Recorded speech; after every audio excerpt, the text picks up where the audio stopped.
He's the loyal Decepticon who teleported his way into a confusing upgrade in the 86 movie. That's right, today we're sharing 5 facts about Skywarp. Let me know in the comments which is your favourite version of Skywarp, and who you think turned into Cyclonus in the 86 movie. Fact 1. Making his first on-screen appearance in the first episode of the G1 Sunbow cartoon, More Than Meets the Eye Part 1, Skywarp's toy was imported by Hasbro in 1984 from Takara's Diaclone toy line. Although Skywarp is one of a trio of Decepticon jets from the original 1984 Transformers toy line, he doesn't have a corresponding Diaclone release. Japanese toy designer Kojin Ono designed what would become the rest of the Decepticon jets, the 1983 Diaclone jet plane F-15 Robo assortment, with Takara originally releasing Starscream as ultra-fast fighter type and Thundercracker as acrobat type. But it was Hasbro that gave the jet plane F-15 Robo mold a distinct black and purple colour scheme, and Marvel's Bob Budiansky that created his character bio, all coming together to give us Skywarp. Fact 2. As you may remember, in the G1 Sunbow cartoon, Skywarp is the first Transformer to awaken on Earth, 4 million years after the retroactively named Ark crash-landed. He's awakened by Teletran 1 after volcanic activity causes the supercomputer to send out a scout, which proceeds to scan Earth machines. Teletran 1 repairs Skywarp, switching his alt mode from a Cybertronian jet to an Earth F-15 fighter jet.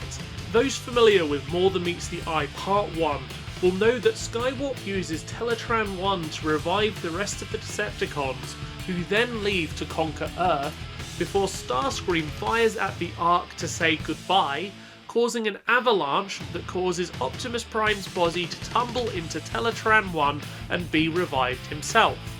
It's interesting to note that after Teletran 1 revives Skywarp, he has to bring other Transformers closer to the supercomputer so it can revive them, which makes the place that Skywarp fell have a butterfly effect on the rest of the G1 Sunbow Transformers plot. Because Skywarp was revived first, he instinctively revived Megatron due to his loyalties, which led to Megatron reviving the rest of the Decepticons. Starscream fired on the Ark, which led to Optimus Prime and the rest of the Autobots being revived. Had Starscream been revived first, he likely wouldn't have revived Megatron and not fired on the Ark, leaving the Autobots dormant and the Decepticons free to conquer Earth. If an Autobot had been revived first, they could have led a peaceful life on Earth, gathering the resources they needed before returning to Cybertron. Fact 3. One of the more popular topics Transformer fans like to talk about when it comes to Skywarp is what happened to him in the Transformers the movie. For those who don't know, he ended up badly damaged after the Battle of Autobot City and jettisoned into space along with Megatron and a few other Decepticons.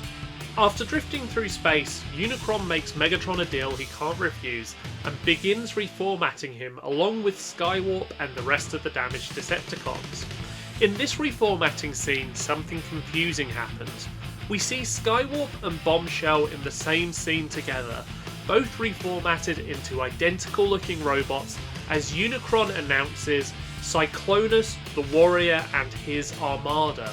It's understood that, like with Scourge and his sweeps, Cyclonus was supposed to have an armada of clones. However, his armada doesn't appear after this scene. This begs the question, who became Cyclonus? While there are a lot of arguments to be made in favour of Bombshell, as this is a video about Skywarp, I'm going to explain why Skywarp becoming Cyclonus makes more sense.